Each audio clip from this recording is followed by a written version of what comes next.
You are listening to the Disney Dream Girls, an unofficial Disney Theme Parks podcast, and this is show number 504 for Sunday the 26th of May 2024. Where dreams begin. Hello and welcome to this week's Disney Dream Girls. My name is Michelle Young, and together with my jolly good chum Jane Phipps, we are your guides to the place where dreams begin. Hello there, Jane. Hello there, Michelle. I should say, how was last night? But obviously we haven't had last night yet, but when this is out, we'll have had last night. This is so confusing to do with timey-wiminess. So for those of you who are not in the know, we are recording this show early, and it gets released on our Patreon channel for our supporters on there to have the show in advance, and then it gets released on a Sunday. Now, it's been particularly weird this week because as releasing on Sunday, Jane and I are actually on Sunday in the same oxygen-filled space in Jane's kitchen, because on Saturday, which was yesterday as of recording, we were together doing all sorts of fun, seeing a little bit of live cabaret. Yeah, burlesque night, and I'm hoping, Michelle, that as this goes out, we'll have had a lovely, nice and warm and sunny day on the Saturday, because that's the weather forecast. Because at the moment, I'm looking at lots of rain, so I'm fingers crossed we get nice sunny weather. Well, I'm kind of looking forward to coffee and cake. It's all I'm coming down for, really. Let's get priorities right. Coffee, cake and tassels. Yeah. And obviously, my number one is meeting my lovely friends again, Jane and Simon. Of course. Yeah, it's a long while since we've been in the same vicinity, isn't it? It is. Anyway, this is not the timey-wimey dilemma, Doctor Who, Back to the Future type show. It is a Disney Theme Parks podcast, and we have an abundance of Disney for you this week. So I'm going to start with some history, Jane. We've shaken things up this week. We're mixing it up, aren't we? Keeping it fresh. We are. 26th of May, 1920, singing legend and actress Peggy Lee was born in Jamestown, North Dakota. Do you know the Disney link, Jane? No. I'm trying to think, and I know who Peggy Lee is, obviously, but I'm struggling. 1955 animated feature film, The Lady and the Tramp. Yes. She was the speaking and singing voices of Darling, Peg, and Si and Am, the devious Siamese cats. Wow, quite a few then. And what I didn't know before that, she also co-wrote all of the film's songs with her friend and Decca Records colleague Frances Sonny Burke. Oh. I didn't know that. No. I didn't know she wrote them. I knew she was voicing. Yeah, but when you sort of say 1955 for Lady and the Tramp, it's like 1955. We're getting to the point that it's nearly 100 years ago. Yeah, and actually, just thinking, 1955, for her to be writing as well, that's going, that's a good thing, because it wouldn't necessarily have been the norm. No. Girl power. Girl power. Another May birth is the 27th of May, 1911. Actor, writer, and horror movie sensation Vincent Price was born in St. Louis, Missouri. The Disney link. He is the voice of Professor Rattigan in 1986 animated film The Great Mouse Detective. Oh, I love that film. It's ages since I've seen that. Do you know, I can't remember even seeing it. And do you know what? Him himself said it was not only one of his last major roles, it was also one of his favourite roles he ever played in all of his acting career. But there's more to his Disney credentials. Go on then. He was the original narrator in The Phantom Manor at Disneyland Paris. Yeah, being of course. Replaced by French actor Gerard Chevalier at a later point. Wow. And then the last for my trio of history, 27th of May, 2017. So we are going back now, oh my word, 7 years. Pandora, the World of Avatar, opened at Animal Kingdom to the general public peopleness. 7 years, wow. Jane, have you ridden it yet? No, don't be daft. Yeah, It will be happening, well, hopefully soon, although my mind keeps changing, but that's probably a whole other conversation. But yes, no, I haven't ridden it, and yes, I ought to get my butt in gear and get over there to ride it.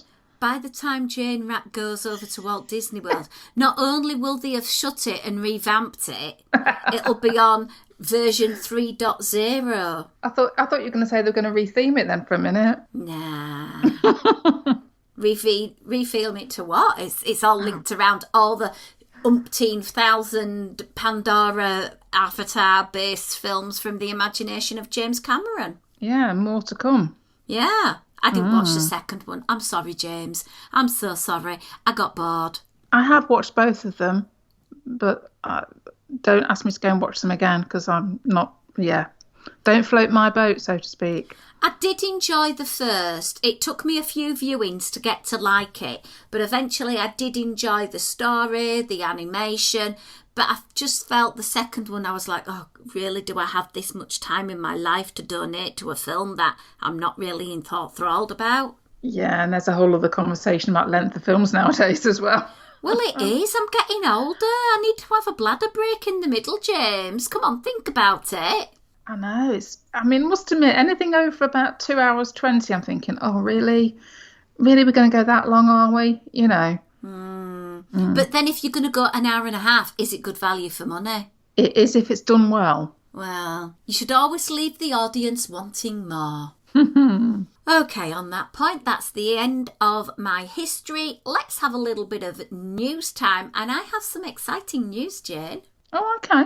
Rock and Roller Coaster is reported to be opening at the end of June. Whoop, whoop. Yeah, but we still don't really know what they've done to it, though, do we? Well, we didn't know what they'd done to it. Last time they closed it for a couple of months and it reopened and nothing had changed. Yeah, I think there might be not issues, but obviously a lot of wear and tear happening on the mechanic, shall we say, of this coaster. So, yeah, I wonder what the long-term future of this one is going to be. Well, all I can say with regards to Hollywood Studios, it's filled with attractions that have incredibly long wait lines. It needs to have a people eater, something that can take in crowds. So you've got your Indiana Jones Stunt Spectacular, you've got your Beauty and the Beast show. You need more of that. More streetmosphere, more characters to disperse people around the park better so that you're not having to wait in August for 3 hours in the soaring heat. Very true.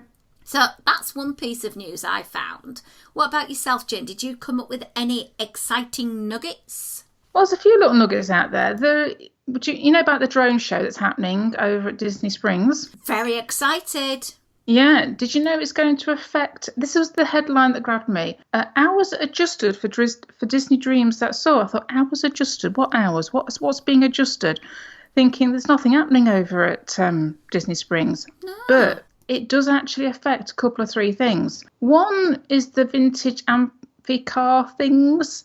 They're not going to run now until 10 o'clock at night. They'll stop running at 8 p.m. Also, the balloon, the aerofoil, the balloon flight, that would normally go through to 11:30, and that's also going to stop at 8. But I thought the one that people need to be aware of more so is that the transportation from Disney Springs down the Sassagoula River that goes to Old Key West, Saratoga, and the Port Orleans resorts will also stop at 8 p.m. when it would normally run till around about 11:30 at night. So anybody staying in those resorts might need to bear that in mind, because I know when we stayed at Port Orleans, we loved just jumping on the river taxi and sailing up and down. But obviously, if the last one's at 8 and you're there for the drones, and then you're going to have to go on a bus, aren't you, to get back? Just bear that in mind, people. Can I just ask you, is there a timeout already for the drone show at Disney Springs? Yeah, it says it's going to run through from May the 24th through to September the 2nd. Yeah. There's going to be 2 showings, 9 p.m. and 10:45 p.m.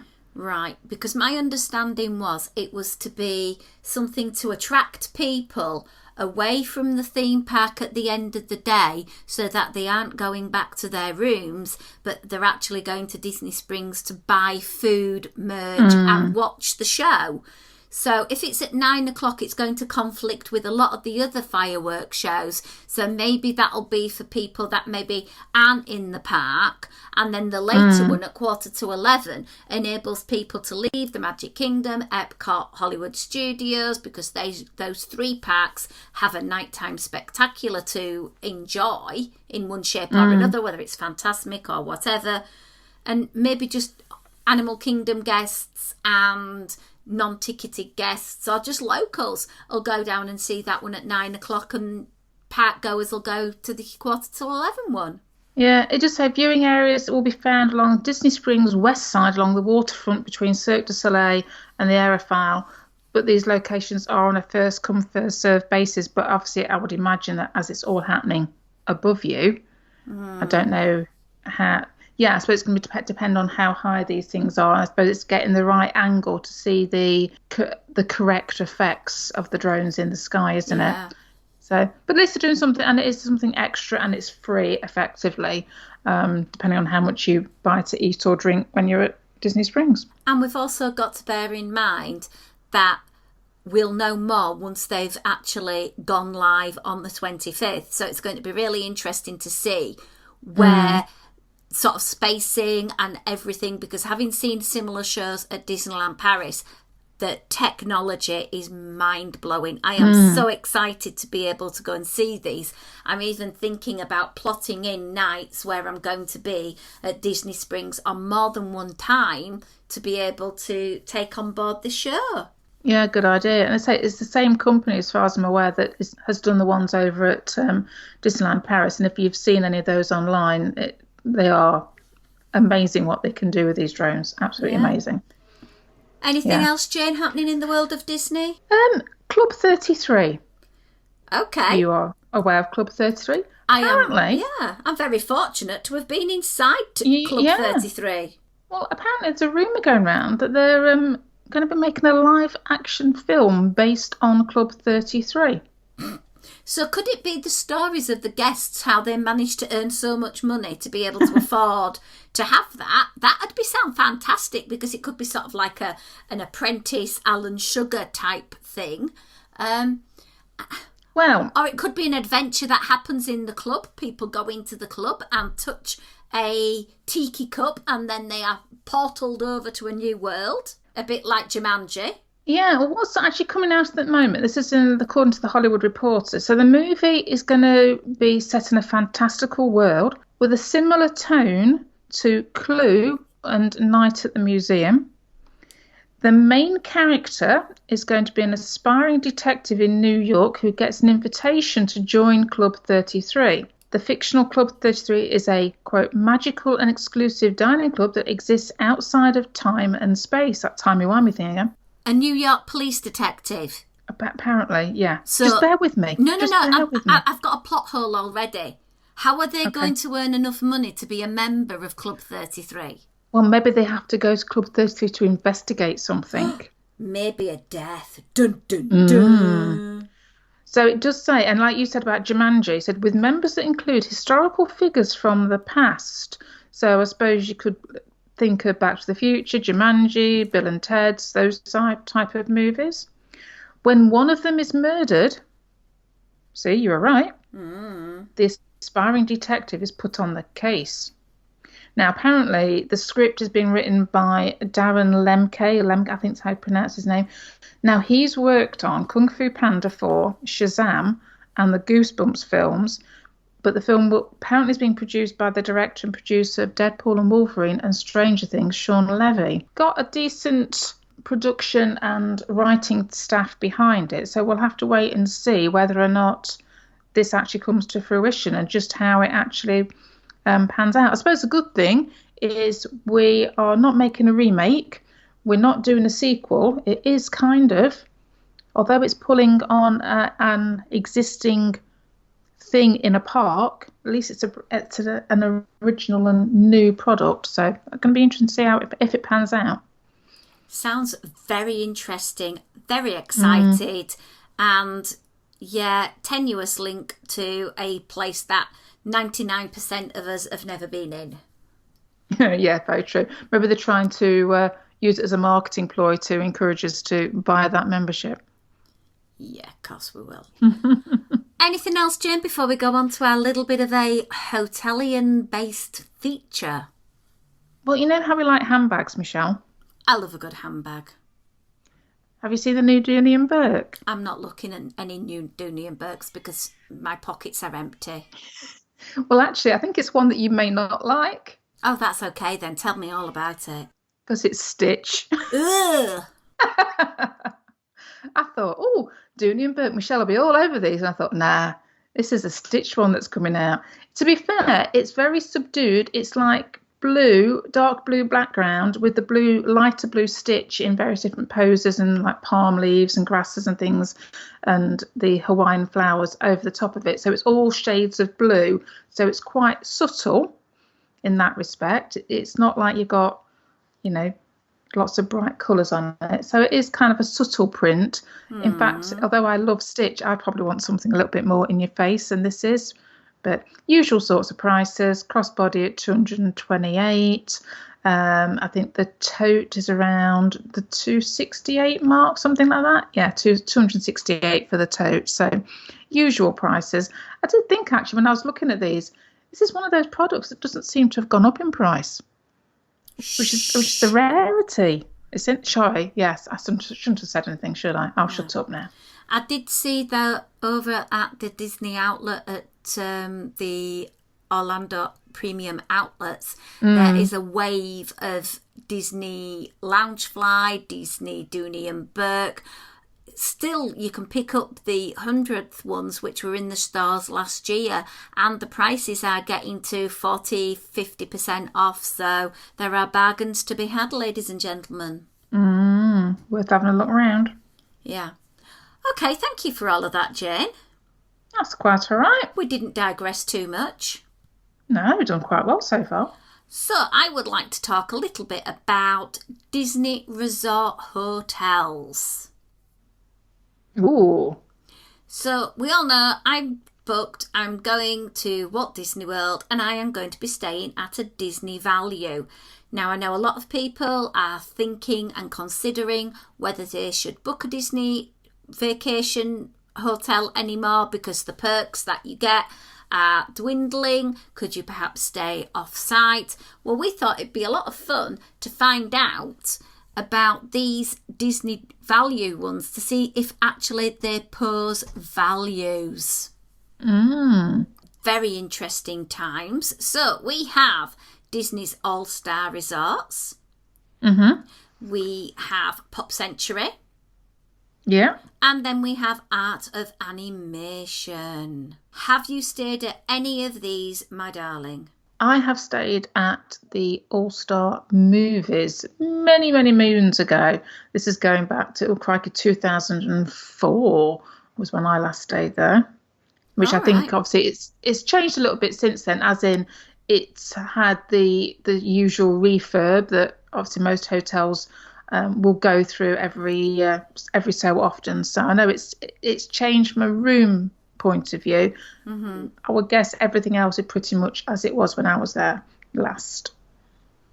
Interesting. I've done the trio. I've stayed at all three. So I'm going to start with the one that tends to work out as the cheapest. And this is Disney's All-Star Resorts. We have movies, we have sports, and we have music. I think out of the three, the one I prefer is the music one.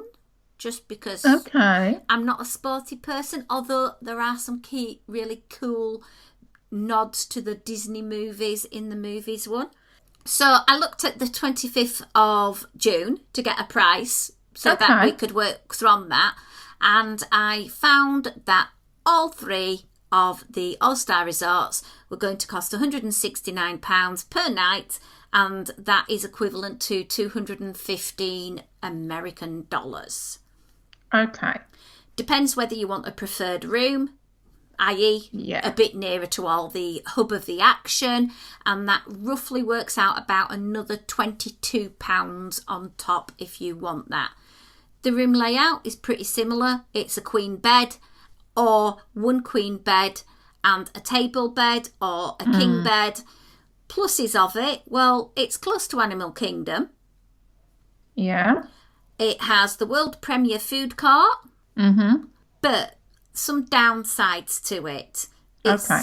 one of the oldest resorts, so Yeah. the amenities are not really the same as the other two values. And with it being in the ESPN World of Sports area, transfer to the other three parks can take a little bit longer. There's no Skyliner access, and it does tend to be the resort of choice for all sorts of team competitions December through May. So your cheerleaders, your sports teams, etc. do tend to decamp there for a few nights at a row.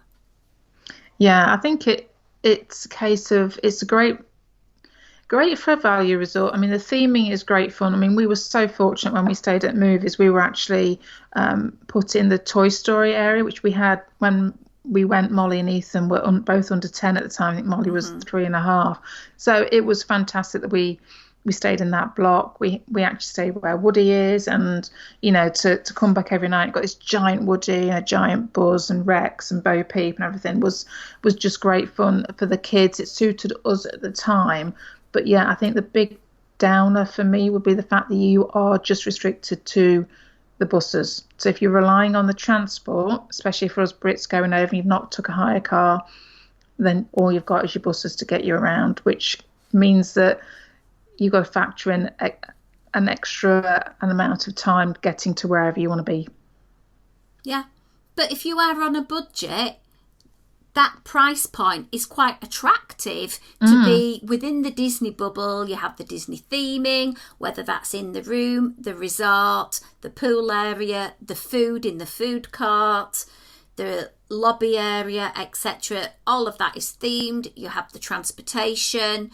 You have the fact that while you're on the transportation, there's Wi-Fi, all of those things. So, yeah, but did you know this resort, I did mention it was the oldest one, it's been open since January 15th, 1999. Wow. Yeah, I can't believe that we stayed there in 2004, so I can't believe how new it was effectively when we stayed there. Didn't really appreciate that at the time, So, yeah, it offers its value.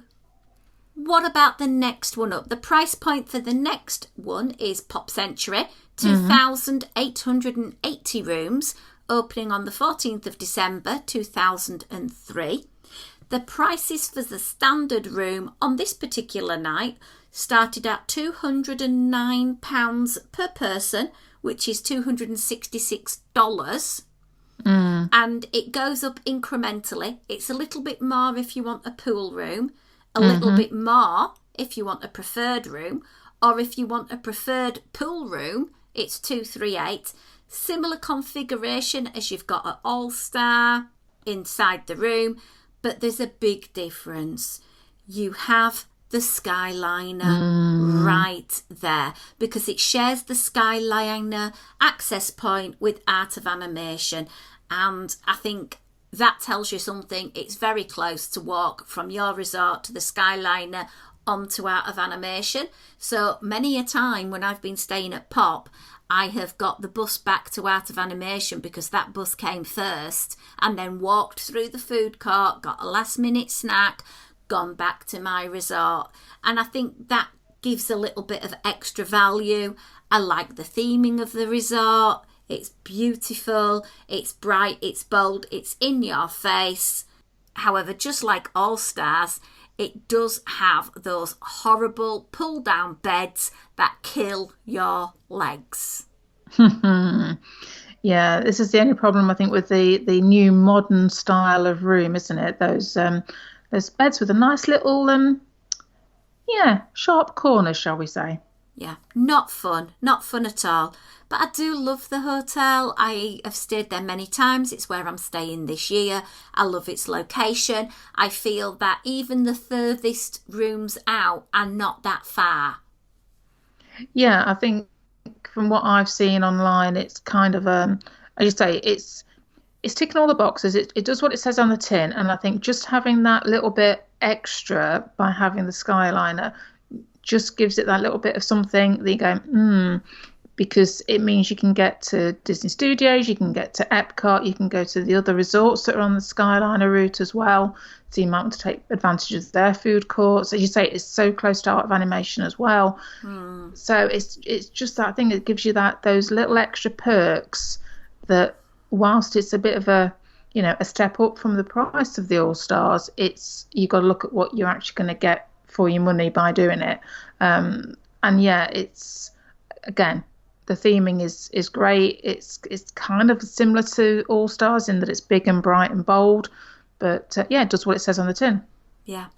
Last one, the newest of the trio, is the Art of Animation. Now it has 984 rooms and 1,120 suites. It opened on the 31st of May 2012, and you have the Little Mermaid section. You have Cars, you have Lion King, you have Nemo. The theming at this resort is off the hook. It is amazing. It really is. We have stayed there once. We made the mistake of going from Old Key West to a Little Mermaid room, which are the cheapest of the rooms there, working out at £250, which is $321 per night on the night I looked at.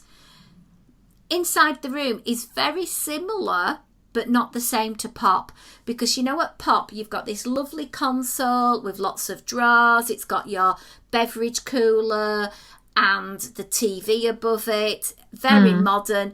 This isn't as modern. The drawer space is a lot less. So if you are like ourselves, who are going to the United States for multiple nights, we really struggled finding anywhere to put all our clothes. But the plus point is they don't have that silly drop-down bed. They had in the room that I had in the Little Mermaid 2 proper fixed beds. So we could use the second bed as a wardrobe and sort of put all our clothes on it. Yeah, so I suppose the question is going to be is how long is it before those rooms get the refurb and are more akin to Pop? Well, when you think that they opened up in 2012, it's 12 years. Whereas as you're going all the way back and thinking about about All Stars, which opened in 1999, and not all of the rooms are fully refurbed yet, I think we've got a bit of a wait. Yeah, true. So you can get a suite there, and the bonus of the suite, you can get a separate bedroom, 2 bathrooms and a kitchenette. So if you're an extended family or a larger family, this could work out better for you. Rather than getting 2 rooms, you could get 1 room and have everybody in their own little zone. Depends on the theme as to the price. Strangely enough, the Nemo rooms are the most expensive by a whopping £50 on this particular night I looked. And I don't really know why, because it's got the same content. Yeah, I'm going to say that's particularly peculiar to increase the price just because of the theming, but yeah, maybe they're very popular. Could be that it's a bit nearer to the central building. I can't remember off the top of my head. Maybe. So it is a good option, because I think, I remember back in the day chatting with friends who'd got more than 2 children, and the thought of going to Disney's this Art of Animation opening was that thing of like, what we're going to do, we're going to have to pay out for 2 rooms, etc. So it is nice that you've got bigger facilities for bigger families at the bottom end of the price bracket. And I have known single people who have been going on there and been upgraded to a suite, and it's like, what? There's only one of them. Wow. Yeah. One thing it does boast is the big blue pool, and it is such a fun pool. It is the biggest Walt Disney Resort pool at 11,859 square feet. It is ginormous, and the fun thing is when you put your head under the water, you can hear music. Oh. So it's really good. It's really cool. I love that. I love the food court. I find it the better food court out of the 3. But when you think about the value resorts in general, what could you expect from them? Well, they all have 2 pools. Mm-hmm. The pools do not have water slides or whirlpools. They will have a food court and pizza. They will not, however, have a table service dining room. So it's all quick serve. Rooms will include a beverage chiller, a single serve coffee machine, basic toiletries. You can get access to the early theme park entrance, but you do not get the extended evening park hours, which you can at the deluxes.